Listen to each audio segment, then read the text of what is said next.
네, 한 주 동안 잘 지내셨습니까? 네. 지난주 한 주 동안 내 아이가 고난에 잘 대처하게 잘 내버려 두셨는지 모르겠어요.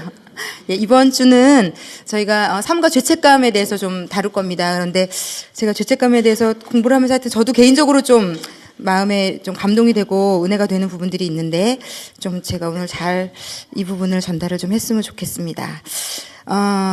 네.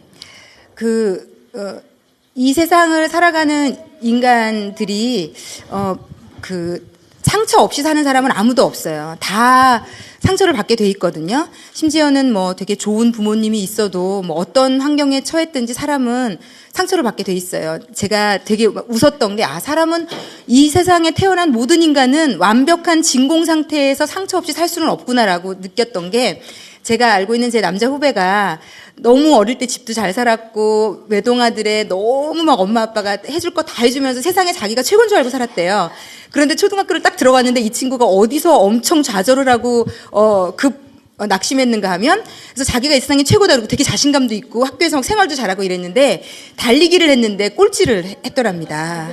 그래서 그 순간부터 이 세상이 끝나는 것 같은 좌절을 맛봤다고 얘기를 하더라고요. 그러니까 아마 그런 것들을 알기 때문에 지난주에 책을 읽으셨던 분들은 알겠지만 의자 뺏기 놀이도 없애라, 피구도 하지 말아라, 내 아이를 어떻게 하면 내 아이가 공에 맞아서 나갈 때 얼마나 좌절이 되겠느냐, 그래서 이런 말도 안 되는, 그래서 제가 지난주에도 전도서라는 말씀을 통해서 알려드린 것은, 어차피 이 세상이 진공 상태, 그러니까 상처받지 않을 수 있게 만들 수 없다면 내 아이가 상처를 어떻게 잘 극복하느냐, 어려울 때 어떻게 잘 일어서느냐, 이거를 신경을 써야지 어떻게 하면 내 아이를 최대한 모든 사람으로부터 막아서, 유해한 환경으로부터 막아서 그렇게 해줄 것인가, 접근하는 것을 먼저 잘 생각을 하셔야 된다고 말씀을 드렸어요.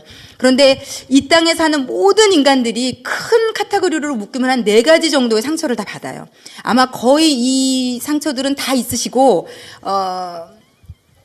어느 게 더 크다 적다는 있지만 이 4가지 부분이 모든 인간이 다 가지고 있는 부분인데, 이번 이 교재에서는 죄책감에 대해서 다루는데 그냥 제가 소개만 시켜드릴게요. 모든 사람들이 가지고 있는 상처 중 하나가 거절감이라는 상처가 있거든요. 근데 그건 뭐냐면 내가 누군가에게 거절당했다는 느낌을 받아요. 그러니까 너무 재밌게도 정말 엄마 아빠가 예쁘게 키운 아이들도 세상에 나가서 안 돼라는 말을 안 듣고 살 수는 없어요. 그런데 사람은 누구나 안 돼, 하지 마, 이거 저리 가, 그러니까 내가 거절당했다고 생각하면 상처를 받아요, 그냥. 그러니까 이 거절감이라는 상처가 굉장히 많은 사람이 있고 적은 사람이 있는데, 어찌되었건 이 세상에 안 되고 못하고 실수하고 실패하는 일이 없을 수 없기 때문에 누구나 다 거절은 당하고 살거든요. 그런데 이제 이 거절에 건강하게 대처하지 못하는 사람들이 있어요. 그래서 저는 이제 이런 인간 내면이나 상처에 대해서도 제가 공부를 좀 했는데, 공부를 하다 보면 너무 재미있게도 어릴 때부터 이렇게 학교에서 성적 때문에도 그렇고 아니면 어떤 환경 때문에 이렇게 거절을 당한 기억이 너무 커서 그것 때문에 고통하는 분들이 있는데, 그런 분들은요, 연애를 하다가도요, 저 사람이 내가 싫어졌나? 그러면 저 사람이 나를 먼저 거절할까봐 내가 먼저 드라마 같은 데 나오잖아요. 그러니까 그게 드라마기 때문에 있는 이상한 일이 아니라 그 상처가 큰 사람들은 그런 패턴으로 계속, 그래서 그런 사람들, 거절감이 큰 사람들은요, 새로운 모임이나 이런 데 잘 못 가요. 왜냐면 새로운 모임에 갔다가 힘들면 어떡하지? 내가 거절당하면 어떡하지? 이게 늘 있어요. 어디를 가도 거절당할 수 있다는 생각을 해요. 그래서 그런 상처가 있고요. 아마 어디에 속하시든 제가 볼 때 속하실 거예요. 굶주린 마음의 상처라는 게 있는데, 그건 뭐냐면 사랑을 잘 못 받고 자란 사람들이 그래요. 보통 첫째들은 처음 태어났으니까 그런 혜택을 좀 많이 받는 것 같고, 근데 제가 또 둘째까지만 있는 분들을 보면 그렇게 둘째가 이쁘다 그러시더라고요. 저는 하나밖에 없기 때문에 둘째가 얼마나 이쁜지 알지 못하지만, 그래서 한 2살인가 3살 차이, 예전에 제가 아는 어떤 어머니가 그러더라고요. 한 3살인가 4살 터올라서 애를 낳는데 첫째는 너무 막 눈에 안 들어오고 얘만 너무 이뻐가지고 걔가 막 엄마 막 유치원 갔다가 엄마가 너무 보고 싶어가지고 막 신발을 벗고 막 뛰어들어오는데, 그 애기 누워있는 그 이불에 걔가 장난치던 모래 묻은 양말로 올라왔다고 애를 막 밀쳐가지고 막 매몰차게 걔를 어디로 올라와 막 소리를 지른 다음에 그 애를 막 보살피면서 내가 계몽가? 내가 쟤한테 왜 이러지? 막 이런 마음이 있었다고 하더라고요. 그러니까 이렇게 어찌되었건 사랑을 좀 못 받고 자란, 보통은 제가 볼 때 뭐 딸 셋, 아들 셋의 중간이 그런 경우가 많고, 일반적으로 좀 부모님이 떨어져 있었거나 엄마가 사랑이 없었거나 이런 사람들이 사랑을 되게 갈구해요. 그래서 애들 중에 유치원이나 학교나 가면 어떻게든지 선생님 눈에 띄려고 그러고 친구들한테도 사랑받으려고 그러고 막 그게 좀 도가 지나친 사람들이 있는데 이게 굶주린 마음에 상처가 있어서 그렇거든요. 그리고 이제 세 번째 보통 있는 것들이 열등감이에요. 열등감. 그러니까 이게요, 이 세상에 사람들도요, 열등감 없이 살 수가 없는 게요, 형제가 하나 아니면 둘만 딱 돼도요, 그러니까 특히 쌍둥이들도 예전에 보면 그래서 둘이를 학교를 같이 안 보내고 일부러 1년을 쉬었다가 둘째를 보내는 경우도 있더라고요. 왜냐면 제가 아는 아주 가까운 아이 중에 쌍둥이가 있었는데 저보다 한 3, 4살 어린 친구들 중에 너무 한쪽이 똑똑하니까요. 한쪽이 심각하게 죽더라고요. 왜냐면 학년도 똑같고 다 똑같은 공간에서 학원도 다니고 하는데 한쪽은 너무 잘하고 한쪽은 못하니까 그게 그 상실감이 차라리 학년이라도 다르면 그게 낫거든요. 그래서 어떤 부모님들은 그런 우려를 해서 연년생으로 아이들을 학교에 보내는 경우도 제가 봤어요. 그런데 어찌되었건 열등감이라는 거는요, 어디를 나가도 있는 것 같아요. 학교에 가서 내 등수를 보고 내 위에 누군가가 있을 거 아니에요. 근데 이제 그게 좀 심한 사람들은 집에서부터 부모가 성적이나 이런 걸로 너무 닥달을 하거나 막 차별을 하거나 이런 사람들은 열등감이 유독 많아요. 그래서 어디든지 가도 뭐야 지금 저 사람 나한테 저렇게 얘기하는 거야? 이렇게 과도하게 반응하는 사람들, 열등감이 많은 사람들이 좀 그런데 마지막으로 있는 것이 죄책감이라는 겁니다. 뭐든지 내가 잘못했다고 생각하는 거예요. 제가 좀 죄책감이 많거든요. 근데 죄책감은 어떤 사람들이 많은가 하면요, 어릴 때 정도의 차이는 다 있는데 누구나 죄책감은 있어요. 그런데 어릴 때 부모님한테 사사건건 많이 혼난 사람들이 죄책감이 많아요. 왜냐면 늘 잘못했다고 지적을 받았기 때문에 아이에게 무의식적으로 내가 다 잘못했구나라는 생각이 있어요. 그래서 자, 선생님 지금 화났어. 누가 어떻게 했어. 막 누가 야단을 치면, 잠깐만, 내가 그랬나? 무의식적으로 모든 잘못이 나로 인한 것인가라고 생각하는 사람들이 있는데, 이게 하여튼 제가 근데 이 모든 상처는요 다 어릴 때부터 학습된 경험들에 의해서 기인이 된 거라, 많이 혼나거나 야단 맞은 아이, 아니면은 부모가 걸핏하면 입에다 너 때문에 의구, 너 때문에라는 말을 달고 산 사람들이 죄책감이 많아요. 그래, 나 때문에 이렇게 됐구나. 그래서 심지어는 예전에 어떤 어머니는 네가 태어나고부터 이 집안에 되는 일이 없어, 막 이런 얘기도 아이한테 이제 하는 부모들이 있거든요. 그러면 아이는요 그거를 100% 믿어요. 여러분, 어머니들의 말이, 제가 이제 나중에 되면 어머니들이 하는 말이 얼마나 아이의 일생을 쫓아다니는 치명적인, 머리를 뇌를 꺼내서 씻을 수도 없는, 이게요 말이나 이런 걸로 받은, 그래서 이 안에 들어온 것들은요 씻을 수도 없고 지워지지도 않아요. 그래서 말로 사람을 죽이기가 가장 쉽습니다. 말로. 그래서 성경에 보면은요, 말에 독이 가득하고 죽이는 불이고 별의별, 말이 얼마나 무섭고 중요한지가, 말은 사라지지 않는다고 얘기하거든요.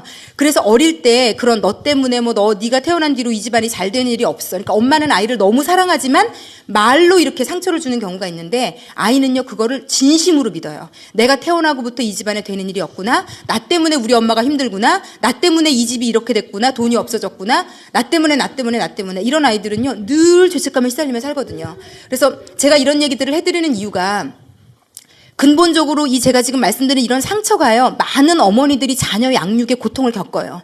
너무 열등감이 많아도 내 새끼 어디 가서 지는 꼴을 못 보거든요. 반드시 얘는, 그러니까 그게요 어디 가서 비교당하고 내가 못한다는 걸 아는 순간 그 고통이요 뭐라도 해야 될 지경까지 가는 거죠. 선생님을 따지던지 어떻게라도 해서라도. 그리고 굶주린 마음에 상처가 많은 사람도 사랑을 내가 꼭 받아야 되는 거거든요. 쟁취해야 되는 거거든요.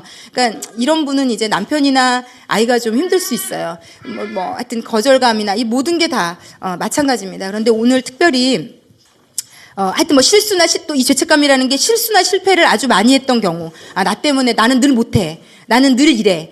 그리고 이런 사람들은요 늘 어떤 모임을 가거나 어떤 일을 딱 시작할 때, 여러분들 중에도 그런 분들 있을 거예요. 안 좋은 경우의 수를 꼭 생각해요. 뭘 한다고 할 때 이게 잘못되면 어떡하지를 먼저 생각하거든요.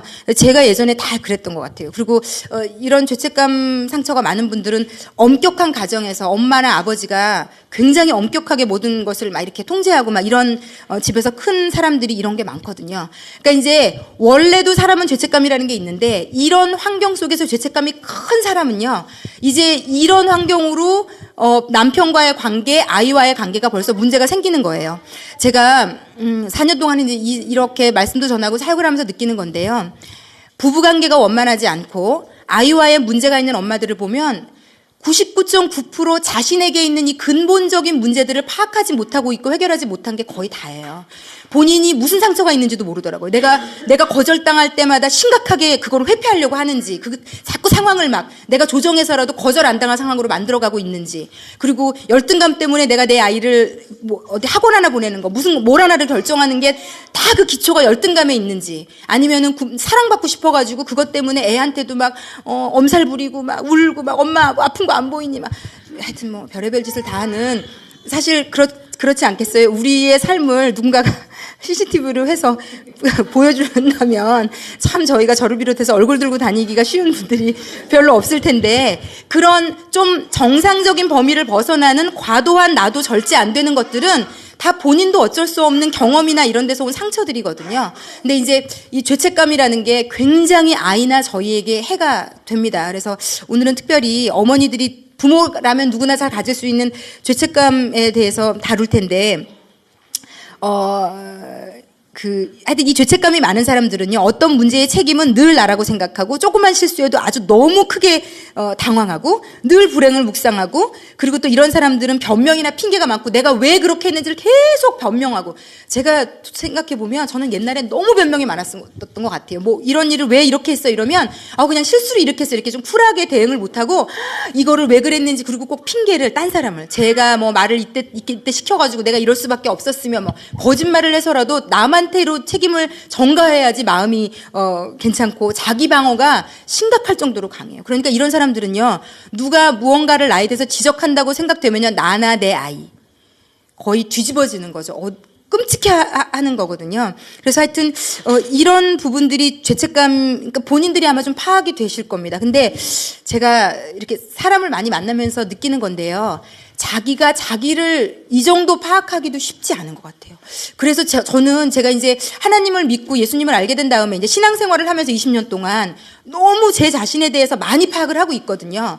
그러다 보니 전혀 자기 자신의 성향이나 기질이나 내가 왜 이러는지를 전혀 모르는 분들은 어떻게 살지? 제가 이런 생각이 사실은 들어요. 왜냐하면 자기의 그런 거에 남편과 아이는 다 영향을 받거든요. 자기가 어떨 때 막 불안해하고 화를 내고 막 이상한 선택을 하고, 이런 것들이 다 내 내면에 있는 이런 불안정한 것들이 다 만들어내는 것들인데, 전혀 나에 대한 것을 파악을 못하고, 나는 불안정한데 자꾸 남편을 바꾸려고 하고. 근데 문제는 왜 문제냐면요, 오늘은 내가 이걸 원하지만 불안정한 내면을 가진 사람은 내일은 이걸 원해요. 그러니까 내가 딱 정확하게 한 자리에서 남편과 아이를 조정하면 그래도 낫거든요. 그런데 나도 불안정해서 오늘은 이쪽으로 갔다 내일은 저쪽으로 갔다가 하면서 그 자기에게 계속 맞추라고 하니까 남편과 아이는 굉장히 힘들 수 있거든요. 그래서 어찌되었건 우리가 부모로서도 가질 수 있는 죄책감은 어떤 것들이 있냐면요, 뭐 아이가 다쳤을 때, 또 아니면은 성적이 뭐 급격하게 떨어졌을 때, 아니면 제대로 집에 있지만 돌봐주지 못했을 때, 특별히 일하는 엄마들은 거의 다 죄책감이 있다고 보시면 되고요. 아이랑 같이 못 지내주니까. 그리고 과하게 짜증이나 신경질을 내거나 소리를 질렀을 때 그때는 막 자기도 모르게 해놓고 밀려오는 그 죄책감, 상실감, 장난 아니잖아요. 내가 정상인가? 어떻게 내가 내 애한테 이렇게까지 소리를 지를 수가 있지? 이 세상 누구한테도 보이지 않았던 마치 가면이 벗어진 것 같은 모습. 누가 내가 딸한테 이러는 걸 알까? 막 이럴 정도로 분노하고 아이에게, 그리고 냉정하게 생각해보면 그게 이렇게 화낼 일이었나? 하는 거에 막 반응하는 자기들을 보면서 또 막 죄책감에 쌓이기도 하고, 여러 가지, 그리고 이 아이를 키운다는 게요, 늘 죄책감이 있을 수 있는 상황이 늘 있는 것 같아요.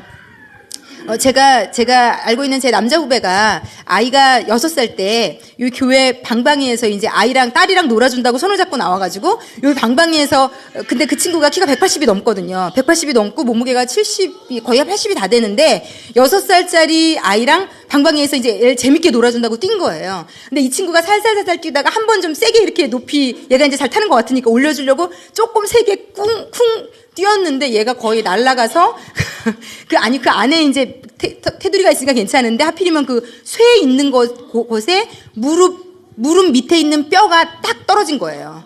그러면서 이제 그게 딱 골절이 된 거죠. 그래서 애가 막 소리를 지르면서 막 난리가 나고 걔를 붙들고 이제 병원으로 뛰었는데 병원에서 막 온갖 절망적인 얘기를 다 하는 거죠. 이게 이렇게 되면 얘가 성장판에 문제가 생기고 얘가 키가 안 걸 수도 있고 양쪽 다리가 다른 길이로 자랄 수도 있고 막 정말 제가 듣는데 막 온갖 불안이 엄습해 오며 이 아빠는 죽어야 되겠더라고요, 완전히. 근데 이 친구가 진짜 나는 아빠 자격도 없어부터 시작했고 너무 고통스러워 하더라고요. 내가 미쳤지. 내 몸무게도 생각 못하고 내가 왜 그렇게 뛰어서. 그래서 막 위로를 해주는데 이게 애가 그렇게 돼서 나 때문에 잘못될 수도 있고 여자애인데 다리 길이가 잘못된다고 생각해 보세요. 근데 우리의 실수로 내 잘못된 판단으로 아이가 고통을 겪고 내가 예를 들어서 뭐 너무너무 고심해가지고 유치원을 옮겼는데 그때부터 애가 뭐 왕따를 당하고 적응을 못하고 막 힘들어지고 우리가 하는 모든 선택이나 결정이나 하는 모든 일들이 내 아이에게 다 좋으면 좋겠지만 안 그럴 가능성도 많이 열려있기 때문에 늘 우리는 아이를 키우면서 죄책감 가운데 시달리는 것 같아요. 그리고 또 죄책감에 시달리는 이유는 또 다른 엄마들을 보면서 죄책감에 시달리지 않으세요? 저 엄마는 저렇게 애한테 너무 인자하게 막 자세히 설명해주고 너무 잘해주는 엄마를 보면서 가식이라고 뭐라고요? 간식도 잘해주지. 잘못 알아들었네요. 굉장히 잘해주는 엄마세요, 이 엄마도. 네. 근데 이렇게 너무 막 아이에게 하이와 같이 넓은 마음으로 막 해주는 엄마들을 보면서도 막 죄책감이 들고, 저는 어떨 때 또 죄책감이 드냐면, 저도 집에서 막 제 아이가 좀 입도 까다롭기도 하고 제가 요리를 그렇게 썩 잘하지 못하니까 늘 그럴 때 미안해요. 우리 아이가 너무너무 요리를 잘하는 엄마를 만났으면 얼마나 행복할까. 그러니까 끊임없이 그런 것을 찾자면요. 한도 끝도 없이 하루 종일도 찾을 수 있을 것 같아요. 나보다 저 엄마는, 제가 아는 엄마는 대학 전공을 미술을 하고 또 상담 아이 뭐 이렇게 유아교육 같은 것까지 복수 전공을 한 엄마라서 정말 아이한테 음식해주는 것부터 뭐 하는 것부터 장난이 아닌 거예요. 집에서 뭐 애들 미술, 초등학교 이제 여러분, 유치원은 너무 편한 삶을 지금 살고 계시는 거예요, 여러분. 초등학교 저학년은 그게 그냥 엄마 학교 생활이다 생각하시면 되고 모든 준비물과 뭐 그림을 그리는 모든 것은 엄마의 능력여에 따라서. 근데 이 친구는 미대도 나온 데다가 뭐 유아교육까지 공부한 데다가 거의 아이에게 완벽한 것을 만들어서 보내더라고요. 그래서 학교에서 막 박수 받고 선생님한테 칭찬받고 그런 얘기를 들으면 또 그런 생각이 들어요. 아, 내가 뭔가를 우리에게 그런 좀 엄마 때문에 애가 좀 길을 필 수 있는 그런 게 있으면 얼마나 좋을까. 예, 이걸 찾자면 한도 끝도 없거든요. 그래서 죄책감이라는 것은 아이를 키우는 부모가 늘 어느 영역인가는 가지고 있는 부분 같아요. 그런데 왜 오늘 이 주제를 이 책 전체에서 죄책감을 특별히 다루는가 하면요.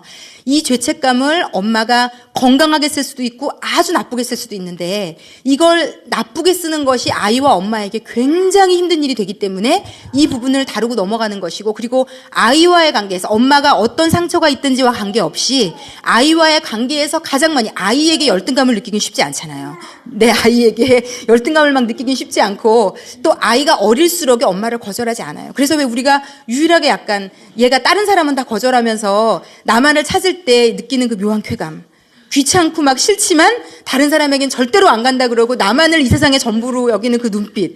자, 여러분, 그 눈빛이 없어지는 날이 와요. 정말 너무 그 눈빛만을 낙으로 삼아 사시면 언젠가 굉장히 좌절하고 아프고 막 하시는 날이 이제 언젠가는 오는데, 네. 그래서 뭐 아이와 다른 부분은 아이가 많이 나에게 오히려 상처를 치료해줘요. 그 인간도 나를 거절하는데 요즘 이 아이만은 나를 거절하지 않는구나. 아이는 나를 늘 인정해주고, 애들이 엄마가 최고라는 말 아이한테 제일 많이 들으시지 않으세요? 이 세상에 누가 나를 그렇게 최고라고.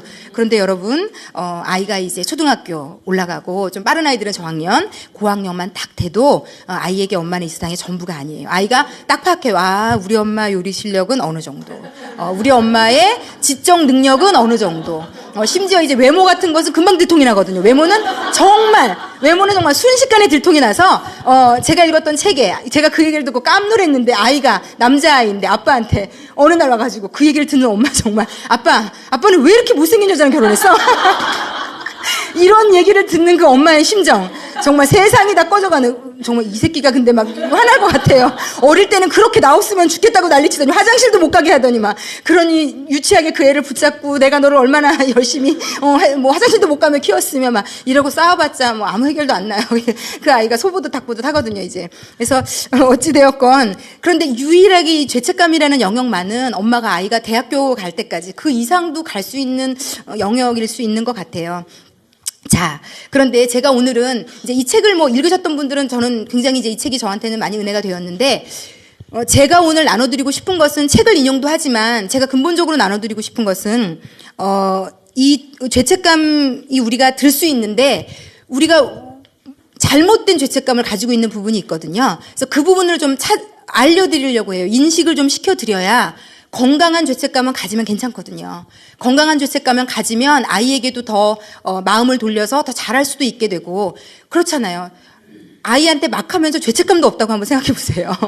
그러면 이건 진짜 아이는 계속 상처 가운데 살 수밖에 없는데, 그래도 우리 영혼의 마음에 죄책감이라는 장치가 있어서 아, 내가 이러면 안 되지, 내가 좀 너무한 거 아닌가, 이런 것들을 느끼고 반성하게 되고 돌이킬 수도 있게 돼서 죄책감 자체가 나쁘다라고는 얘기할 수 없습니다. 그런데 뭐가 문제인가 하면 과한 죄책감, 그리고 죄책감을 갖지 않아야 되는 영역의 죄책감을 갖게 되는 것이 이제 문제가 되거든요. 아이와 엄마에게 좋지 않은 그게 됩니다. 그래서 저는 책은 이제 책대로 공급을 받으셨을 테니까 오늘 우리가 건강하지 않게 가지는, 갖지 않아도 되는 죄책감을 갖는 영역이나 이런 좀 그런 부분들, 그걸 인식하도록 오늘은 좀 강의를 좀 진행해 보려고 합니다.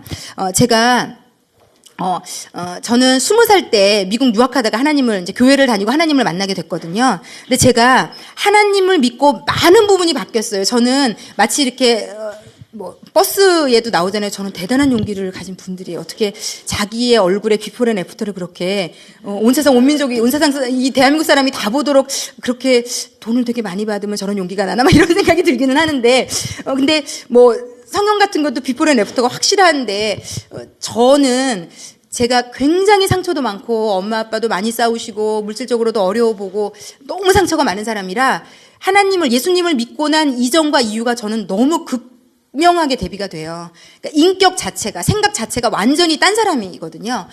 그래서 근데 제가 그렇게 하나님을 믿고 너무 많은 부분들이 바뀌었는데, 가장 크게 바뀐 게 뭐냐면, 사람에 대한 건강한 기대치를 갖게 된 게 저는 가장 제가 가진 큰 복 중에 하나라고 생각해요. 사람에 대한 건강한 기대치를 갖는다. 여러분, 이 말이 별말 아닌 것 같은데요. 사람에 대해서 마땅히 가져야 될 정도의 기대치를 갖게 되고, 그리고 그 기대치가 나도 모르게 상승하거든요. 사람에 대해서, 남편에 대해서, 부모님에 대해서, 아이에 대해서. 그런데 그것을 늘 제자리로 가져올 수 있는 게요, 얼마나 인간관계의 핵심이고 핵인지 모르실 거예요.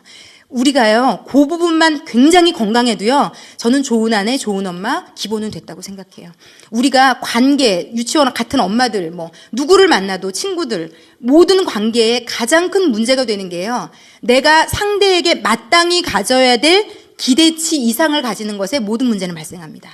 그런데 제가 하여튼 하나님을 믿고 나서 의지하고 신뢰하고 사랑하는 분이 하나님이 되고, 사람은 누구나 다 제가 아까 말씀드린 모든 상처를 가지고 있고 내가 그렇게 기대고 온전한 의지를 할 만한 사람이 아니다라는 거를 확실히 깨닫고 나서부터는요, 상처도 덜 받고 마음의 평안을 굉장히 찾고 아이를 귀찮게 하지 않고, 아이를 귀찮게 합니다, 우리가. 아이도 귀찮게 해요. 아이만 나를 귀찮게 하는 게 아니고요. 아이가 어느 정도 크면요, 그 아이를 우리가 귀찮게 해요. 하여튼 참 아이러니한 일이기도 해요. 인간에게 마땅히 기대해야 될 것. 왜냐하면 인간의 능력 이상으로 우리가 과도하게 인간을 과대평가하고 무엇이든지 더 기대를 하거든요. 근데 이게 되게 중요한 거는요, 또요, 우리가 기본적으로요, 한 가지 그냥 인정하셨으면 좋겠는 게, 우리가 나 외의 사람들에게 늘 과한 기대를 해요. 과대평가를 또 합니다, 약간. 그렇게 해서 결혼하셨잖아요. 굉장히 과대평가하고 결혼하신 거 아니에요? 지금 현실이 그때 내가 평가했던 그 수준이신가요, 여러분의 남편들이? 저는 지금까지는 못 만나봤어요. 그렇다.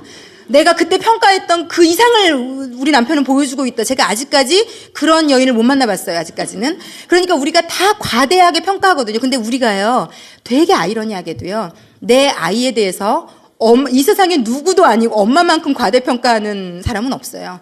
다른 사람은 굉장히 냉정히 보거든요. 아, 쟤는 저렇지 않은데 저 엄마가 지금 과하구나. 이거를 모든 사람들은 다 알아요.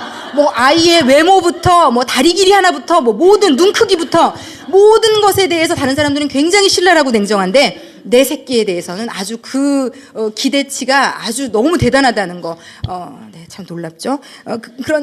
그런데 왜 이게 문제가 되냐면요, 여러분. 이렇게 기대치를 가지고 있기 때문에 문제가 왜 발생을 하냐면요. 쉬운 예로 좀 들어드릴게요. 우리가 영화를 보러 갈 때도 사람들이, 저는요, 오히려 대박친 영화, 너무 재밌다고 얘기를 많이 듣고 간 영화는 그거보다 재미없게 보는 경우가 거의 다였던 것 같아요. 그런데 오히려 별로 사람들이 그냥 얘기하지 않고 그냥 큰 기대치를 가지고 가지 않은 영화 중에 너무 재밌고 막 감동이 되고 이랬던 영화들이 있는 것 같아요. 이게 기대라는 게요, 오히려 진짜 정상적인 정확한 모습을 보는데 방해마저 되는 것 같아요. 원래 그 기대치가 없었더라면 더 괜찮았을 텐데 괜히 그 기대치 때문에 더 못하게 보여지는 그런 것들이 있거든요. 그리고 어떤 물건이나 이런 것들도 마찬가지인 것 같아요. 너무 기대를 하면 이거 기대치 이상이네. 사람들이 왜 광고를 보고요, 너무 저희가 꼭 빠져가지고 저거 하나 가지면 인생이 편해질 것 같은 그런 기대를 가지고 뭐든지 사잖아요. 그런데 과연 몇 프로나 진짜 그 수준만큼 만족시킬지는 모르겠어요. 물론 모든 엄마들이 사서 물건은, 괜찮다는 물건들은 대부분 나도 사서 괜찮은 경우도 있지만 어찌되었건 간에 과대평가라는 것은 안 하니만 못한 경우가 굉장히 많습니다. 그런데 이게요, 물건이나 영화는 에이 재수없어, 그냥 내가 한번 돈 뭐 10,000원 버렸구나 하면 되는데, 사람에 대한 것은 굉장히 서로 간에 피곤하고 지치고 힘든 상황을 만들어요, 이 과대평가라는 게. 그래서 제가 제 부모님, 제가 그래서 인생의 모든 사람들이 똑같은 과정을 겪는데 제일 처음 인생에 기대하는 사람이 누구겠어요? 그럼 과대평가를 하면서 기대하는 사람이 부모거든요. 내가 이 세상에서 제일 처음 만나는 존재들이죠. 부모고, 그 다음에 그분들이 기대치를 못 채워주는 것을 알고 찾아다니는 것이 친구고요. 그 사춘기 때는 여러분 그냥 각오를 이건 하셔야 돼요. 그때 죽자 살자 친구냐 엄마냐 이런 유치한, 정말 왜 그 엄마와 어떤 것을 선택해라, 이런 유치한 거는 정말 저를 비롯해서 우리가 안 했으면 좋겠는데, 이게 이 엄마들이 절박해지면 안 하는 게 없는 것 같아요. 거의 이게 애가 남자친구도 아닌 것이 이게 뭘까 도대체 그 사람에게 이렇게까지 전락하게 될 수도 있는 것 같은데, 어찌되었건 사춘기가 딱 되면요, 아이들은요 친구가 엄마보다 더 좋아요. 그게 그냥 냉정한 현실이고 그거를 부정하시면 안 돼요. 그런데 아이들이요 가만히 내버려 두면요, 친구들 간의 사이에서 사람은요, 어떤 사람이든지 매일매일 365일 관계가 좋은 사람은 없어요. 그렇게 죽고 못 사는 친구들도 싸우기도 하고 마음이 갈라지기도 하고 안 보기도 하고 그런 날이 오기 때문에 친구들도 이제는 내 진짜 100%의 마음을 다 알아주진 않는다는 걸 누구나 다 경험해요, 사람을 살다 보면. 그리고 나서 이제 찾게 되는 게 이성이죠. 이제 이성은 정말 내 모든 것을 채워줄 거라고 생각을 하는데, 결국은 결혼을 그래서 했잖아요, 여러분. 그 사람이 내 모든 걸 채워줄 거라고 기대하고.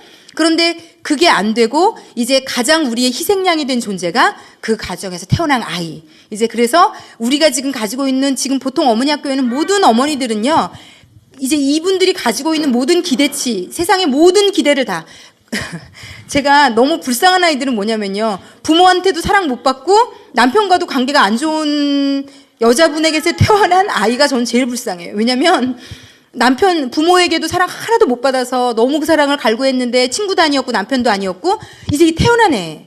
그러니까 모든 것에서 받아본 적이 없기 때문에 골고루 받았어야 될, 분산되어서 받아야 될 사랑을 얘한테 거의 올인하거든요. 한몫 얘한테 다 챙기려고 하거든요. 그래서 이게 아이가 받는 그 부담감은요, 우리의 상상을 초월해요, 여러분. 제가 이거 하는 얘기를 조금은 명심해서 들으셔야 되는 게요, 부모에게서 사랑을 못 받았고 남편에게서 사랑을 못 받은 여자는요, 반드시 아이에게서 그 3배의 몫을 요구하게 되어 있어요. 그런데 아이는요, 굉장히 힘들어해요. 왜냐하면 아이도 인간인지라, 엄마가 물론 어릴 때 아무것도 모를 때 엄마 외에는 안 보일 때는 그게 가능한데요, 그 이상이 딱 되면요 그걸 감당을 못해요. 그리고 아이들이 싫어해요. 끔찍해해요. 막 소름 끼칠 정도로. 제가 알고 있는 분이, 제가 요즘 상담해주고 있는 분이 그렇게 얘기를 하더라고요. 엄마가 부모 복도 없어, 남편 복도 없어. 그러니까 자기에게 모든 것을 올인했대요. 그러니까 집안 형편이 안 되는데 모든 돈을 긁어서 학원, 옷 입히는 것부터 모든 것을, 이 아이 하나가 내 인생의 낙이고 소망이고 기쁨이고 보람인 거예요. 그러니까 막 모든 것을 얘한테 줬기 때문에, 여러분, 사람이라는 게 되게 이기적이고 죄인이라 보상 심리가 있어요, 사람은요.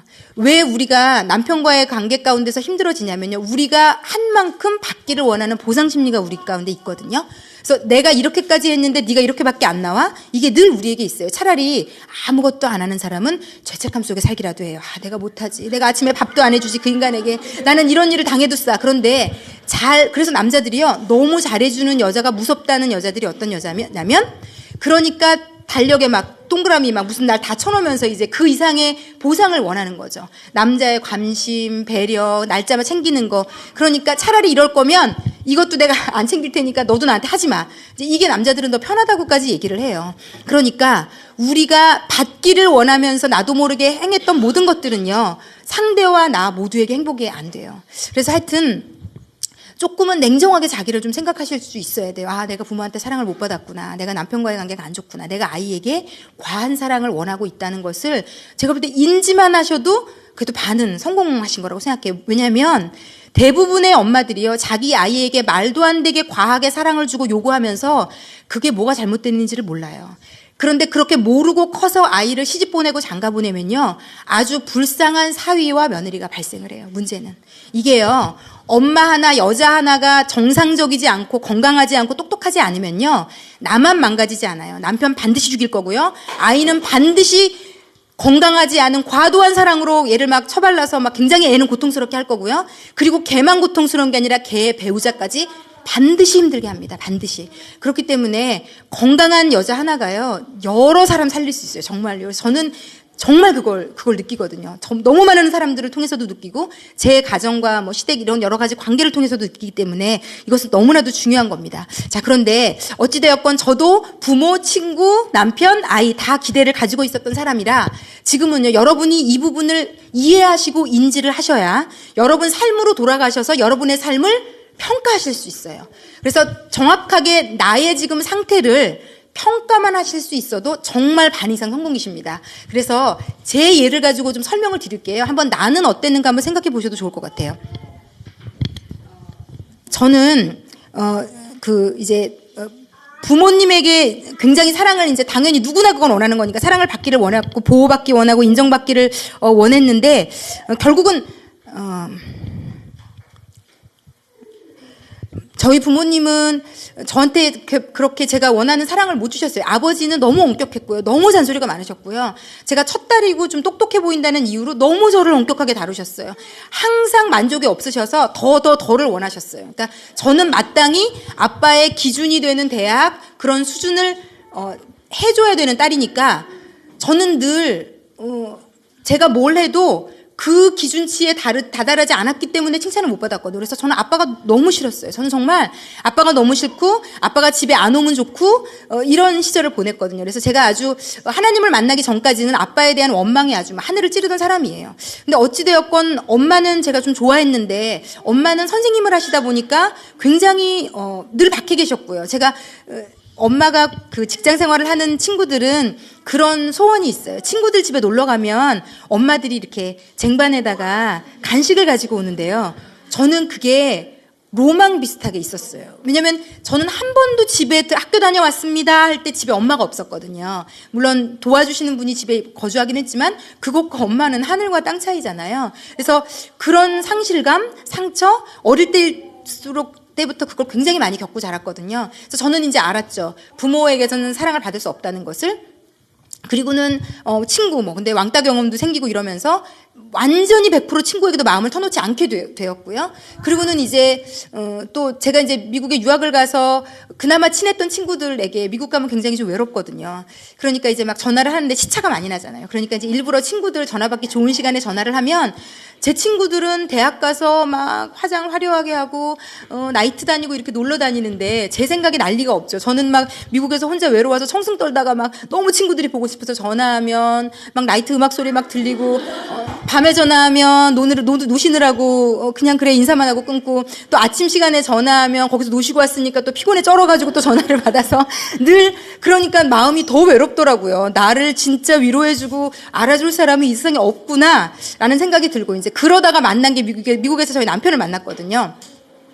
그러니까 이제 저희 남편이 너무너무 그때 당시 제가 저희 남편을 만났을 때는 저희 아버지 사업이 완전히 실패해서 저희 집이 완전히 풍지박산 났을 때예요. 그러니까 제가 유학 생활도 굉장히 힘들게 할 때인데 그렇게 저한테 하여튼 저희 남편이 잘해줬어요. 뭐 물질 같은 것도 제가 자존심 상하지 않게 뭐 사주고 가고 채워주고 가고 하여튼 지금 생각해도 와 그렇게만 계속 해주신다면 참 얼마나 행복한 삶을 지금도 살고 있을까. 그렇게 기대를 했는데 막상 결혼하고 한국에 돌아와서 결혼하고 사니까 그 행복이 그렇게 오래 가지 않더라고요. 이제 그리고는 저도 이제 아이에 대해서 막 아이가 너무 이쁘고 끔찍해요. 지금도 너무너무 아이가 좋아요. 그런데 이제 그 기대치를 저는 이제 신앙이 있다 보니까 하나님 안에서 사실 늘 점검받아요. 왜냐하면 제가 너무 과하게 기대치와 사랑을 요구하면 아이에게 상처를 받더라고요. 이게 너무 재밌어요. 과한 것을 기대할수록 그 상대에게서 상처가 돌아오더라고요. 주변의 친구에게도 너무 차라리 기대를 안 하면 괜찮은데 기대를 하면 저 엄마랑은 너무 친해. 저 친구는 정말 내 마음을 알아주는 유일한 친구야. 그런데 그런 친구에게 상처받으면 더 상처되시죠. 그리고 뭐 남편도 마찬가지고 뭐 부모도 마찬가지. 그런 기대치가 있을수록 더 많은 상처를 받는 것 같아요. 예. 어찌되었건, 근데 아이에 대해서는, 제가 이 책을 읽으면서 되게 막 웃었던 게 있는데요. 여러분, 89쪽 한번 펴보시겠어요?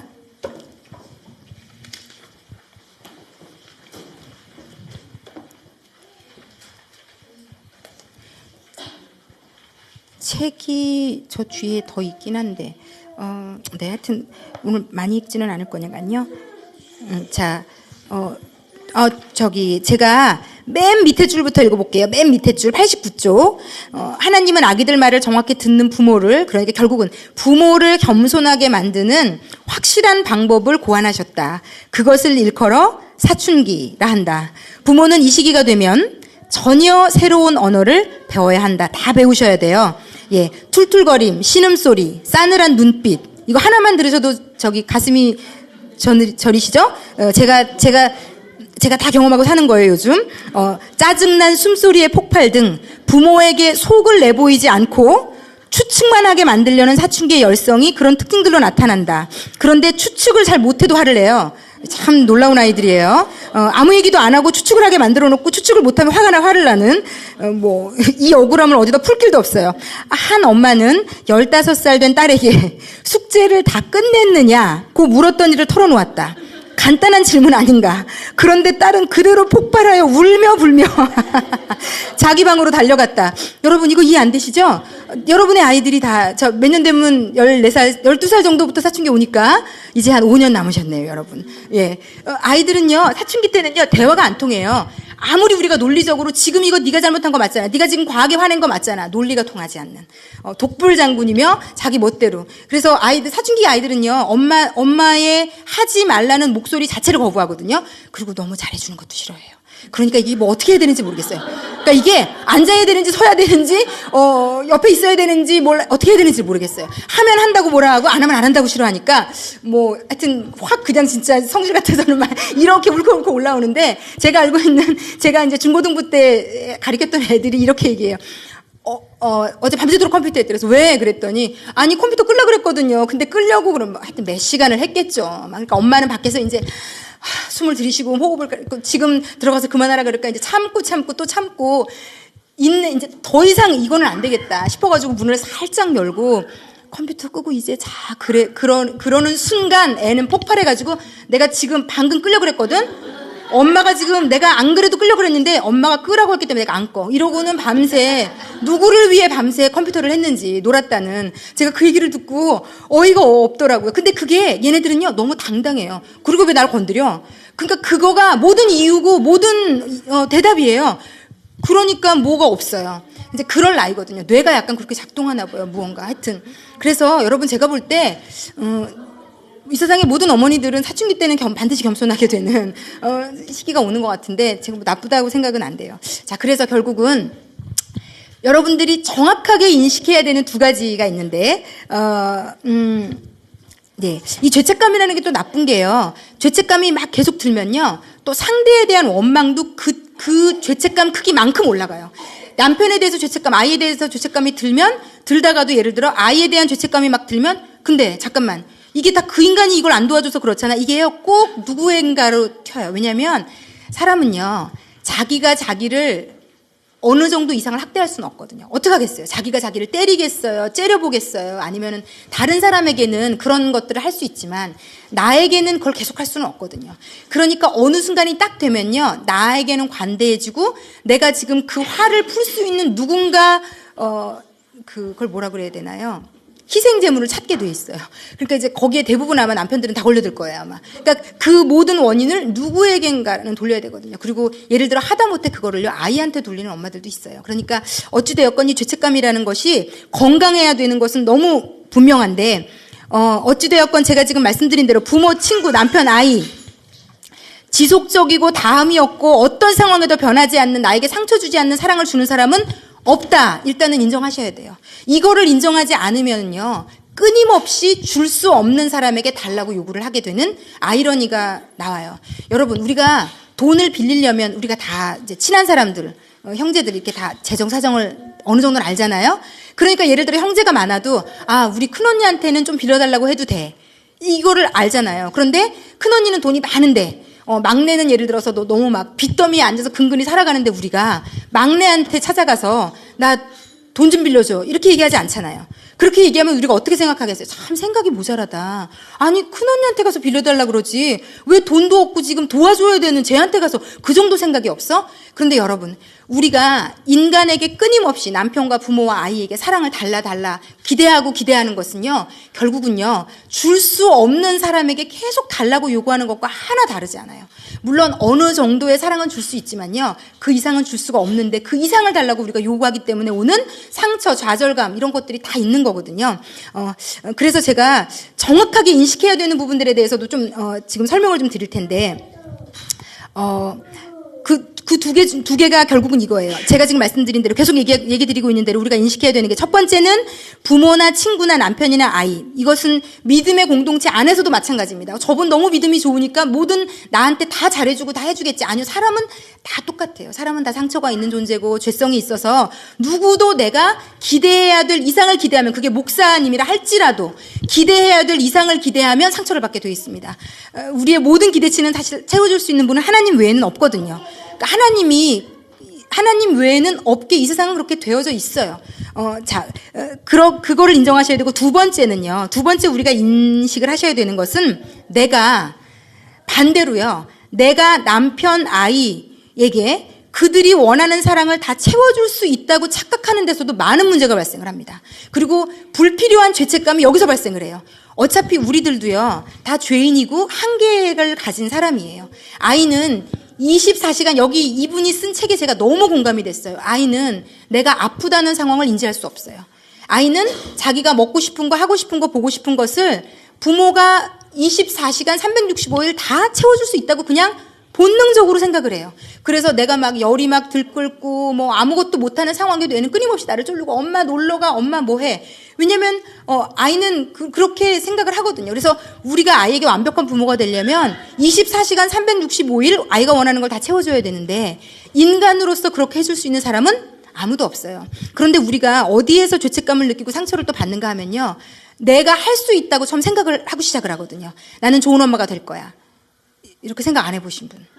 네. 지금보다는 좋은 엄마일 거라고 생각하시죠? 여러분의 머릿속에 있던 여러분은 지금보다 더 관대하고 인자하며 더 능력 있으며 지혜로운 엄마 아니었던가요? 내가 딱 상상했던 것만큼 나는 하고 있다. 이렇게 생각하시는 분들도 없더라고요. 근데 제가 이걸 원고를 쓰다가 보니까 피식 웃음이 나왔던 게 제 옛날 생각이 났어요.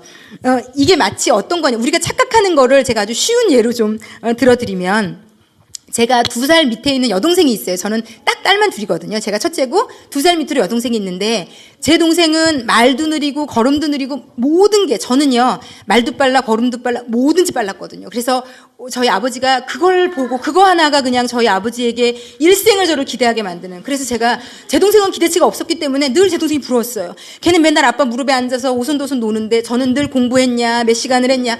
그러니까 이게 어릴 때 괜히 빨리 걷고 말 잘해서 일생 나는 불행하구나. 근데요, 애 입장에서는 그럴 수 있어요. 애가요 어릴 때 똑똑하면요 엄마들이요 과한 기대를 갖거든요. 예. 근데 너무 아이러니하게도 초등학교 때 반짝 똑똑했던 애들 중에 오래도록 똑똑하지 않은 아이들이 많아요. 제가 제 때를 특히 생각해 보면 요즘은 조금은 달라졌다고 하는데, 어쨌든 그것도 뭐 많이 이렇게 뭐 교육을 끌고 다니면서 한 효과일 거라고 생각은 들지만, 어찌되었건 제가 늘 말씀드리지만 어릴 때 반짝 똑똑한 것을 걔 일생을 걔가 그렇게 살 거라고 착각하시면 안 되는데, 하여튼 저희 아버지가 과한 착각을 하셔서 저를 너무 힘들게 하셨거든요. 근데 이제 제 동생은 다 이렇기 때문에 제가 보기에도 늘 모자란 아이였어요. 그런데 제가 기억이 나는 게 초등학교 4학년인가 3학년 때였는데, 제 동생이 이제 초등학교를 들어왔는데 얘가 뭐 시험 받아쓰기, 시험부터 모든 걸 너무 못하는 거예요. 학교도 그때 오전반 오후반이 있었는데 얘는 혼자 학교 교실에 지각을 내가 딱 한 일이 생긴 거예요. 늦잠을 잔 거예요. 근데 지가 아침에, 저는 오후반이었거든요.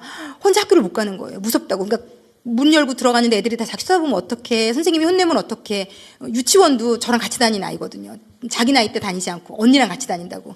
그러니까 되게 의존적이고 되게 막 수줍고 내성적인 아이예요. 그래서 그때 제가 무슨 용기였는지, 엄마도 좀 많이 떨어져 있고 이래서 그랬는지, 동생이 좀 안쓰러웠는지 걔를 붙잡고 학교도 데려다 주고 그랬어요.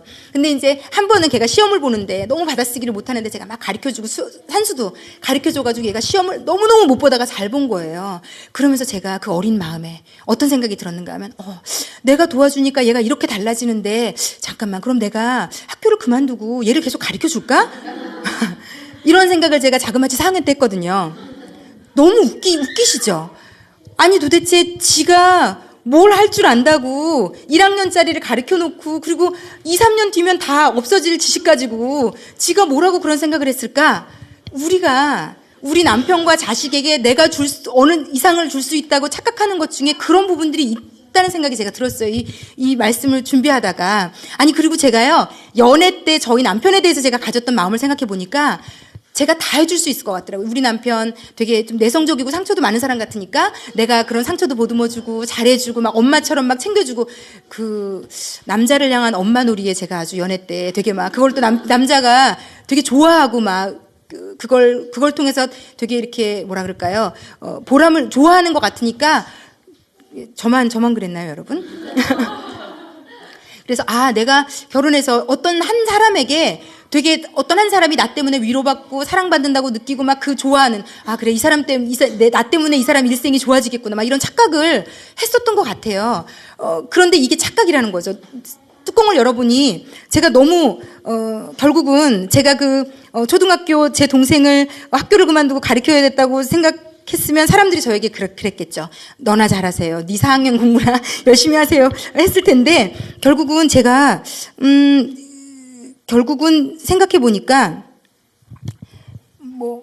저희 남편에게 그렇게 그 모든 것을 채워줄 수 있는 사람이 아니었더라고요. 왜냐면 우리가 지금, 저는 그렇게 연애 때 잘하더니 왜 이렇게 나한테 못해? 이런 상실감이 들었지만, 제가 냉정하게 저를 보니까 그렇게 다 해줄 수 있고, 그 사람의 우수에 찬 눈빛, 고독하고 말 없는 게 그렇게 멋있어 보이고, 그래, 저건 내가 말을 많이 하니까 괜찮아, 막 이렇게 다 했던 것들이 결혼하고 나니까 왜 이렇게 말을 안 하고, 왜 이렇게 그 우수에 찬 눈빛이 되게 짜증나는 눈빛으로 그러니까 그 남자는 예전이나 지금이나 별반 달라지지 않았는데 제 마음과 생각, 시야가 사실 냉정하게 생각하면 다 바뀌었어요.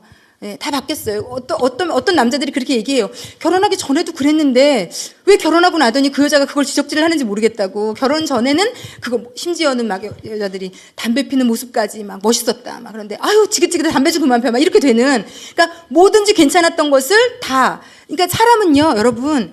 그러니까 제가 이번 어머니 학교에 제가 하나님으로부터 받은 키워드가 있는데, 그게 겸손이라는 단어 같아요.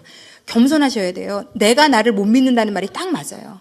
남편만 변했는지 아니요. 우리도 다 변했어요. 시야도 변하고 생각도 변하고. 그러니까 그 제가 4학년 때 했던 결심과 비슷한 거예요. 나는요, 우리 남편에게 어느 정도 이상의 사랑을 줄 수 없는 존재였는데 마치 나 때문에 우리 남편 인생이 바뀔 거라고 제가 착각을 했더라고요. 그런데 이거를요, 엄마로서 아이에게 가지고 있으면 아이도 불행하고 나도 불행할 수밖에 없더라고요. 그런데 가장 큰 문제는 그렇기 때문에 오는 죄책감은 이게 되게 아주 소용이 없는 죄책감이라는 거죠. 아, 내가 우리 남편에게 이걸 다 못해주고 있구나. 내가 우리 아이에게 이거를 다 못해주고 있구나. 그거는 다 못해줄 수밖에 없고 다 해줄 수는 없거든요. 그러니까 내가 늘 우리 아이에게, 그러니까 제가 이제 이런 강의를 하면 어떤 게 부담이 되냐면, 꼭 이런 강의를 하면 애를 계속 방치하고 게으르고 막 아침에는 드라마 내도록 보시다가 낮잠 주무시다가 막 놀러 다니시고 이런 엄마들이, 그래 그 목사가 죄책감을 갖지 말라고 했어 막 이러면서 그리고 막 제가 늘 이런 강의를 할 때 그 과잉보호보다는 차라리 방치하는 게 낫다. 그러면 또 거기를 덥석 무셔가지고 나는 그래도 과잉보호하지 않아 막 이러면서 그거를 위안을 느끼시는데 그러시면 안 돼요. 아이에게 할 수 있는 최선은 다 하시되, 그렇지만 내가 할 수 없는 영역까지 할 수 있다고 착각을 하시면 안 된다는 부분을 지금 좀 설명을 드리는 거거든요. 그래서 겸손하게 그것을 받아들이셔야 됩니다. 제가 원고를 지금 강의를 하다 보니까 이게 원고를 엄청 많이 써갖고 왔는데 좀 제가 지금 좀 아쉽다는 생각이 드는데, 네, 원고를 쓸 땐 아주, 네. 어찌되었건, 그래서 이제 제가 어쨌든 제가 믿음이 생기고 신앙이 생기고 하나님을 만나서 사람에 대한 기대치가 낮아지고 났더니요, 그 다음에 제가 선물로 받은 게 관계의 회복이에요. 저는 저희 아버지 목소리도 듣기 싫어했거든요.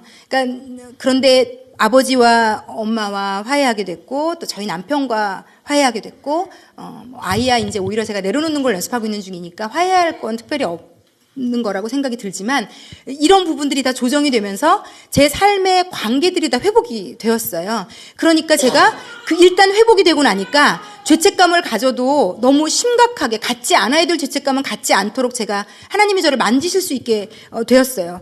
예를 들어서 저는 지금 아마 여기 있는 어머니들 중에서도 부모님과의 관계가 원활하지 않고 부모님에게 대해서 지금도 상처가 많은 분들도 분명히 있을 거라고 생각해요. 제가 만난 모든 분들은 부모에게 상처 없는 분들이 거의 없더라고요. 그런데 제가 어차피 우리 부모도 인간이고 나를 100% 사랑하고 채워줄 수는 없었다라는 걸 인정하고 났더니요, 사실 저희 부모님이 이해가 되는 시야가 바뀐 거죠.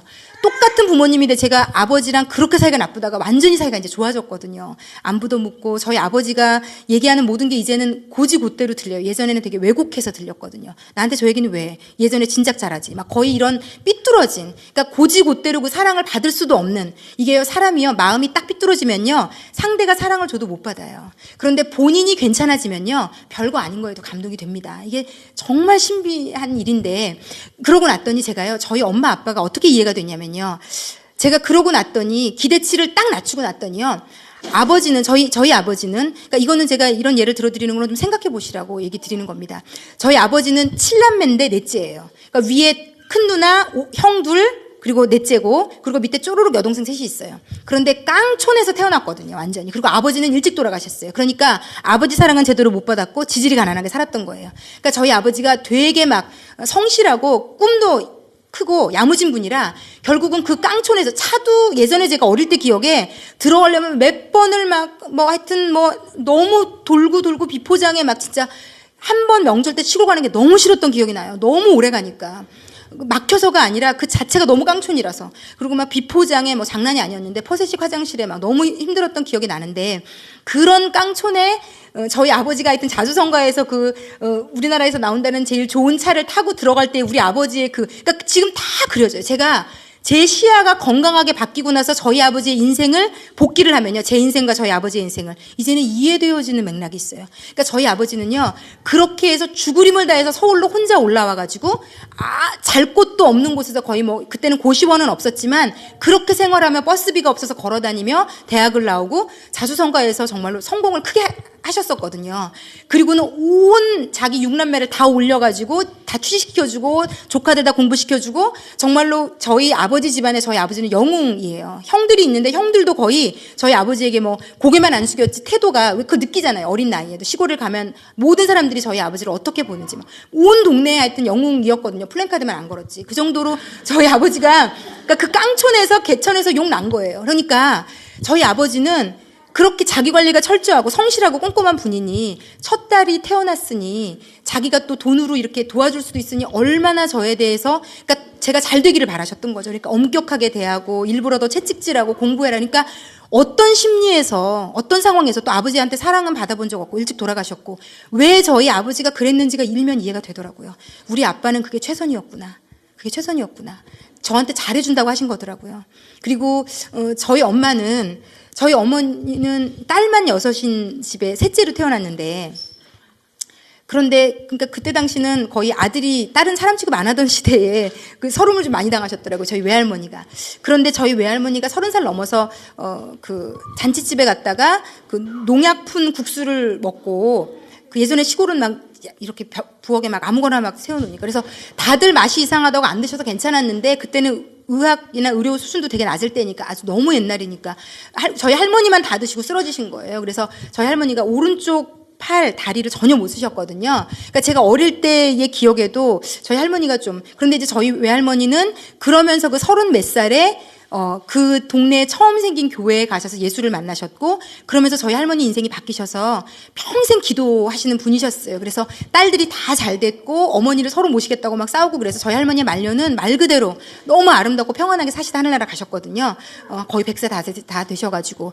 그런데 저희 엄마는 그러다 보니까 자기가 아주 어릴 때 그래서 이제 저희 할머니 쓰러지고 나서 잠시 어디 맡길 데도 없어서 저희 엄마부터 그 밑으로 딸 셋 이렇게 넷은 고아원에도 잠시 가 있고 이랬대요. 그러니까 저희 엄마는요, 이 사랑에 대한 굶주림이 굉장히 크신 분이에요. 그러니까 인정받고 사랑받고 싶어서 저희 어머니가 좀, 저희 친정엄마가 허영도 좀 많고 막 좀 그러시거든요. 근데 제가 좀 저희 엄마, 아빠 나쁜 점들 이렇게 분석을 해보니까 내가 이런 걸 닮았구나. 이런 모습이 나에게 있구나. 그래서 내가 이걸 아이에게 요구하는구나가 쫙 이렇게 연결이 좀 되더라고요. 그러니까 저는, 우리 엄마가 그렇게 바깥으로 돌고 그랬던 부분이 이런 이유였구나.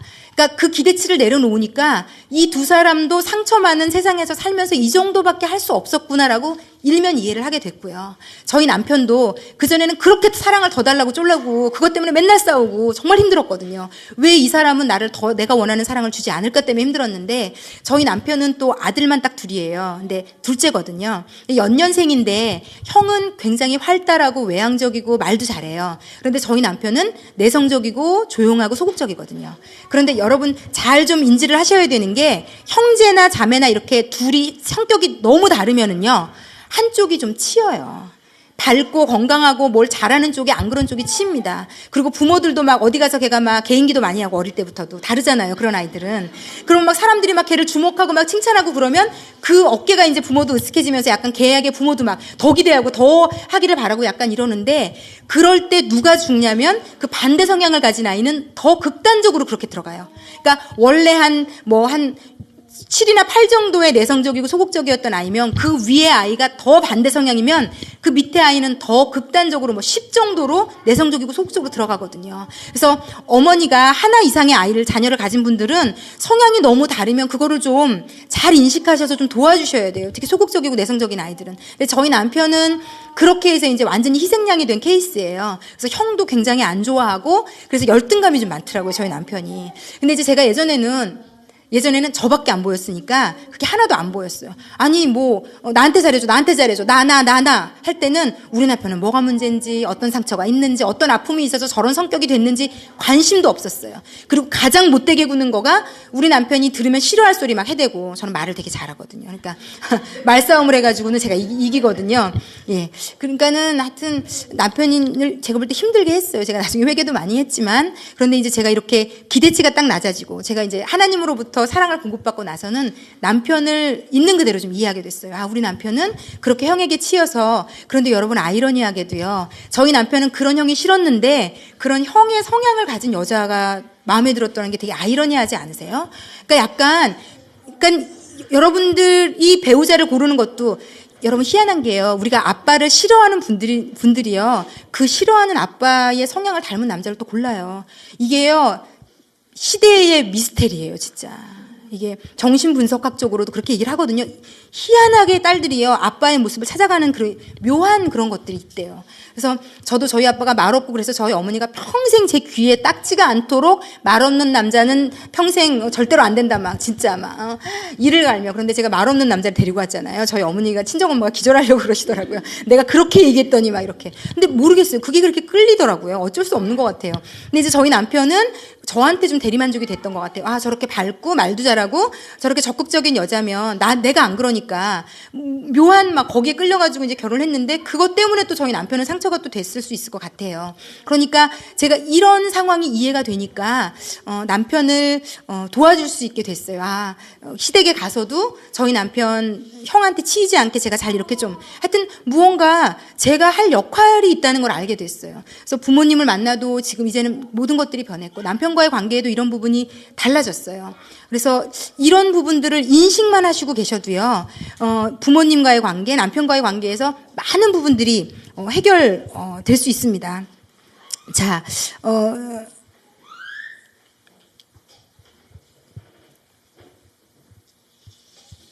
네, 그리고 아이에 대해서는 아까도 말씀드린 것처럼 제가 요즘 배우고 있는 중인 것 같아요. 아이는 이제 막 아이가 저를 사랑해서 조금 겉으로는 밀어내는 상황이니까 너무 과하게 이제 사랑을 줬다가 지금은 그것을 좀 내려놓는 것을 배우고 있는 것 같아요.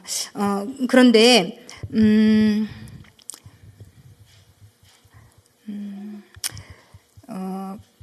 책을 좀 한 가지 좀 찾아볼게요. 페이지 64쪽을 좀 보겠습니다.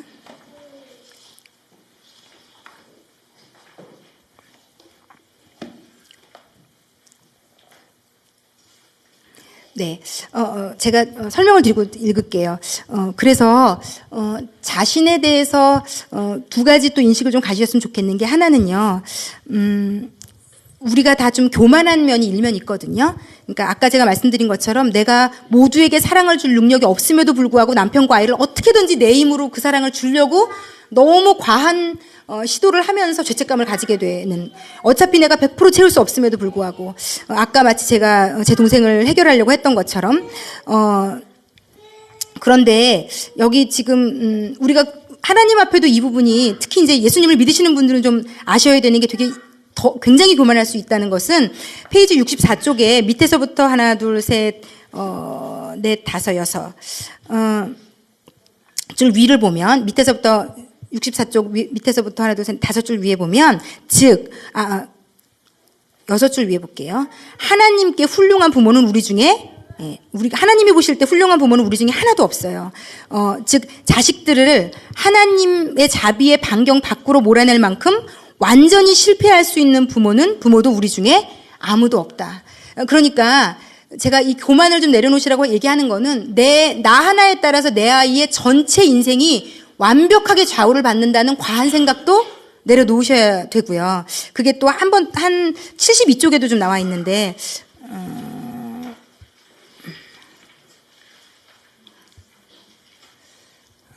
72쪽.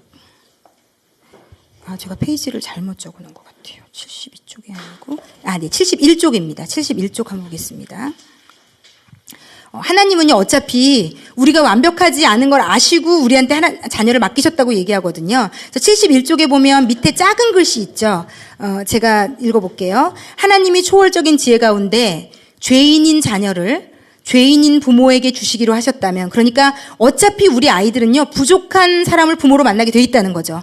우리의 죄된 행동을 소화할 수 없을 만큼 우리 자녀들이 약하지 않다는 추론이 가능하다. 우리 자녀들은 그렇게 약하지 않다. 만일 그랬다면 하나님은 우리가 좀 더 성숙해질 때까지 기다리셨다가 그들을 주셨을 것이다. 지금 이 모든 얘기는요, 과한 죄책감 가운데 너무 시달리는 엄마들, 다 나 때문에 이래. 얘가 이렇게 된 것도, 얘가 키가 작은 것도 나 때문이야. 얘가 성적이 나쁜 것도 나 때문이야. 얘가 지금 이런 증상을 보이는 것도 나 때문이야. 모든 것을 자기 탓으로 돌리고 있는 어머니들에게는 오히려 하나님이 얘기하시는 거예요. 네가 부족한 걸 다 알고 걔를 준 거야. 그리고 걔를 전적으로 이끌 수 있는 것은 나기 때문에 네가 그렇게까지 과하게 책임을 지려고 하는 것 자체가 하나님 보실 때는 교만인 거죠. 만약에 그렇다면요, 저는요, 제가 또 이렇게 복음회의를 하다가 많이 고아들도 만나봤거든요. 부모의 손길 하나 없이 자란 아이들 중에서도요, 너무 아름답게 잘 큰 아이들이 정말 많아요. 그럴진데, 그렇다면 그런 아이들이 있다는 건 말도 안 되거든요. 그러니까 우리 아이들의 인생을 완전히 망치고 완전히 잘 되게 하는 모든 것이 될 수는 없거든요. 그래서 이 부분을, 이런 어떤 가지고 있는 교만을 좀 내려놓으시는 거 아이들의 인생에 너무 도움이 되고요. 또 하나는 우리가 좀 무지한 것도 아이들에게는 우리가 죄책감에 시달리는 이유 같아요. 무지한 것도. 그런데 제가 오히려 역으로 여러분에게 물어보고 싶은 게 있는데, 아이가 잘 되고 성공하는 걸 뭐라고 생각하세요? 그러니까 이제 여기에 대한 관점에 따라서도 쓸데없는 죄책감을 우리가 가지고 있는 경우가 많거든요. 이제 제가 아주 부모님이 너무너무 똑똑하신 분이고 공부도 많이 하셔서 3남매인가 4남매를 키우셨는데 정말 엘리트로 다 키우셨어요. 그래서 그냥 미국의 하버드, 예일로 자녀들을 다 보내신 분이 계세요.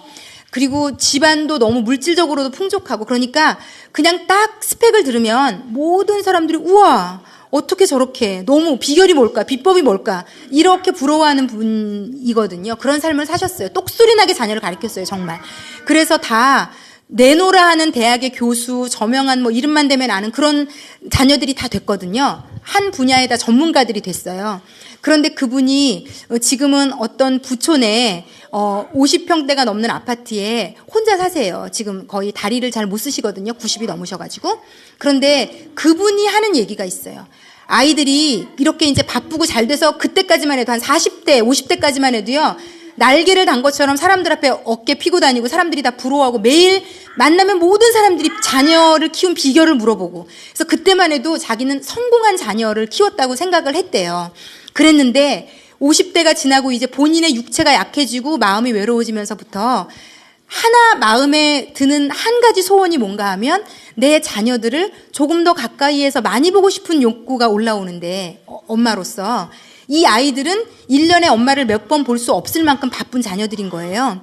그러면서 이분이 노년을 그 많은 돈을 가지고 그 큰 아파트에서 도우미를 데리고 그 넓은 평수에서 혼자 매일매일 지내시면서 지금은 인생을 돌아보면서 생각이 달라지는 거죠. 도대체 뭘 성공이라고 얘기할 수 있고 어떤 거를 자녀 양육을 잘했다고 얘기할 수 있는 건가. 그래서요, 저는요, 이 책을 읽으면서 그런 생각이 들었어요. 우리가 더 좋은 학원을 내가 돈이 없어서 못 보내는 것 때문에 죄책감을 가지고 있고, 더 뭘 못해줘서 죄책감을 가지고 있고, 얘가 내가 조금만 이렇게 했으면 이거보다 더 나은 특목고나 더 좋은 학교를 갈 수 있을 텐데 내가 정보도 부족하고 내가 나 자체가 무식하고 내가 이런 걸 못해서 내 아이를 못해주고. 그런데 그게 실제로 본인이 게을러서 그런 게 아니라면요, 제가 볼 때 그런 과도한 아이를 성공시키기 위한 죄책감은요, 제가 볼 때 대부분 자기의 욕심이나 어떤 잘못된 죄책감일 가능성도 아주 크다는 생각을 제가 하게 되었어요.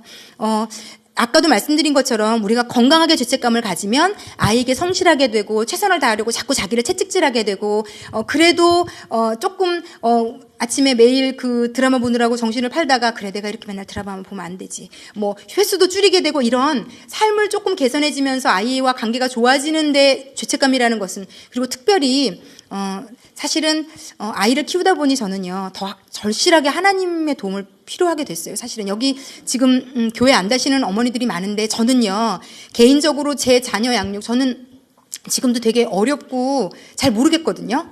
솔직히 말해서 누구도 어떤 사람의 인생을 내가 다 알아, 내가 이렇게 키울 수 있어 라고 얘기할 수 있는 사람은 이 세상에 아무도 없다고 저는 생각해요. 그러니까 저도 여전히 두렵고 떨리는 마음으로, 저는 제 아이가 30대 어떨지 40대 어떨지 몰라요. 그래서 저는 늘 겸손하게 갈 거고요. 그게 제가 할 수 있는 유일한 거고요. 아이에 대해서 교만하거나 자만하지 않기를 소원하고요. 뭘 잘할 때라도. 지금은 뭐 다행히 잘해주시지 않기 때문에 아주 겸손하기가 쉬운 상태이긴 해요. 그래서 그것도 어떨 땐 또 고맙기도 해요. 그런데 어찌되었건 그렇기 때문에 저는 제 아이에 대해서 저도 지금도 두렵고 떨려요. 그런데 저는 이제 매일 이제 새벽에 나와서 기도하는 사람이거든요. 한 가지 저에게 소망이 있다면 저는요, 제 아이를 만드신 분이 얘를 도와주실 거라는 믿음은 있어요. 저는 저희 부모님에게 그렇게 상처를 많이 받고 그렇게 살았어도요, 제가 지금 이렇게 행복하고 제 상처가 다 치유가 되고 회복이 된 것을 보니까, 하나님을 만나면 내 과거가 어찌 되었던 간에 지금부터 새롭게 살 수 있구나. 저는 약간 그걸 배운 사람이거든요. 과거가 상관이 없는 사람이 되는구나. 더 나아가서 성경에 이런 말씀이 있어요. 로마서라는 성경이 있는데 거기 8장에 보면 하나님을 사랑하는 자, 그 뜻대로 부르심을 입은 자들에게는 모든 것이 합력하여 선을 이루느니라, 이런 말이 있어요. 그러니까 심지어는요, 하나님을 믿는 사람은 모든 것이 합력해서 선으로 바꿔주신다고 하나님이 약속을 하고 계시거든요. 그래서 이렇게 되면 어떤 경우까지 되냐면요, 내가 모자라서 부족해서 연약해서 실수한 것들은요, 죄책감을 가지고 있는 부분들도요, 내가 하나님 앞에 회개해야 될 부분들은 회개하고 기도할 수만 있다면요, 하나님이 그 아이 인생에 그 나쁜 것마저도 선으로 갚아주실 수 있다는 게 됩니다. 그러면 엄마로서 늘 죄책감에 시달리지만 또 새롭게 일어날 힘도 생기는 것 같아요. 그래, 어차피 나는 완벽한 엄마가 될 수도 없고, 어차피 나는 우리 아이의 모든 걸 다 파악해서 다 잘해줄 수도 없고, 겸손히 인정하고, 그렇기 때문에 하나님 앞에 무릎 꿇고 도움을 구하고, 그러다 보면 그때그때 굽이굽이 아이를 도우시는 전능하신 분의 손길을 경험하게 되는 것 같아요. 그래서 어떤 그런 부분, 그래서 이 책에 제가 되게 웃음도 나면서도 우픈 마음이 좀 아팠던 게 있는데 64쪽에 다시 한번 잠깐 펴보시면요,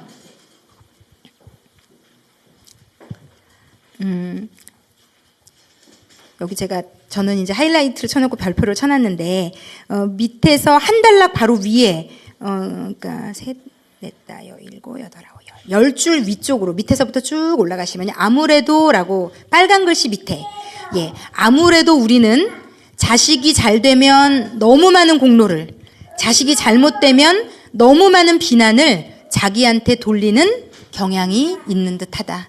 이게 정답이에요. 아이가 조금만 잘 되면 과하게 어깨를 피고요, 아이가 조금만 잘못되면 과하게 어깨를 움츠리는 것 같아요. 하여튼 예수 믿는 분들은 하여튼 우리 아이의 주인은 하나님이십니다. 알아들으셨으면 좋겠고, 저는 이거는 교회 다니고 예수 믿는 분들에게 한마디 마지막으로 하고 싶은 것은요, 이 책을 읽으면서 제가 은혜 받은 게 있어요. 아하스라는 최고의 악한 왕 밑에도 여호사밧이라는 정말로 믿음의 왕이 태어날 수 있는 거고요, 정말 사무엘이라는 그런 하나님이 가장 귀하게 쓰던 선지자 밑에도 이상한 아들이 태어날 수 있는 것 같아요. 그러므로 제가 얻은 결론은요, 나 때문이다라는 교만, 하나님 앞에 나는 겸손히 무릎 꿇을 뿐이고, 그 이후의 것은 하나님이 책임지시는 것이고, 그러므로 그냥 그 결과를 겸손히 받아들이자. 이게 우리가 취해야 될 태도가 아닌가라는 생각을 좀 하게 되었습니다. 그러므로 여러분, 아이를 키우시는 과정에 얻는 죄책감들도 우리를 또 훈련시킬 겁니다. 우리를 성장시킬 거고, 우리를 단단하게 할 거고, 우리를 좀 책임감 있는 어른으로 키우는데 아이들이 또 우리의 죄책감들이 일조할 거거든요. 그래서 제가 소원하기는 저를 비롯해서 이곳에 있는 모든 어머니들은 그때그때 실수하고 실패하고 아마 죄책감 들 일이 계속 있으실 겁니다. 그렇지만 너무 과하게 죄책감에 시달리셔서 그것 때문에 넘어지셔서 못 일어나시면 나에게 사랑을 공급받아야 되는데 아이가 손해를 보거든요. 남편이 손해를 보거든요. 그래서 너무 과도한 죄책감 가운데 시달리지 마시고 건강하게 이 죄책감을 잘 해결하시고, 또 우리 예수 믿으시는 분들은 그 모든 것들을 그럴 때마다 더 하나님 앞에 무릎 꿇으셔서 결국은 이 죄책감 가운데서 성장하시고 성숙하시는 저와 여러분이 되시기를 예수님의 이름으로 축원합니다. 예, 오늘 강의가 저 나름대로는 좀 되게 고심하면서 좀 두렵고 떨리는 마음으로 준비를 했는데 잘 전달이 되었을지는 모르겠어요. 하여튼 좀 하나님이 만지시고 일하셨으면 좋겠고요. 제가 기도하고 강의 마치도록 하겠습니다. 사랑하는 하나님 아버지, 감사합니다. 우리가 다 죄 가운데 태어났기 때문에 이곳에 있는 모든 어머니들, 저를 비롯해서 아마 상처가 없는 어머니들 아무도 없을 것입니다. 부모 때문에, 남편 때문에, 믿었다가 받은 상처는 더 크기 때문에 우리 내면 안에 큰 상처의 골들이 다 있을 것입니다. 하나님 아버지, 이 상처는 하나님께로 치료받게 하시고 위로받게 하시고, 하나님, 그리고 그 위로받은 마음을 가지고 우리는 아이들에게 건강한 사랑을 베풀 수 있도록 인도해 주시고 도와주십시오. 하나님, 우리가 아이를 키우다 보면 실수하고 실패하겠지만 그럴 때마다 하나님께로 마음을 돌이키고 도움을 구하고 회개할 영역들은 회개하게 도와주시고, 죄책감 가운데서도 일어나서 또 아이에게 건강한 사랑을 늘 주는 엄마들 다 될 수 있도록 하나님 축복해 주시고 인도해 주십시오. 감사합니다. 감사를 드리며 예수님의 이름으로 기도했습니다. 아멘.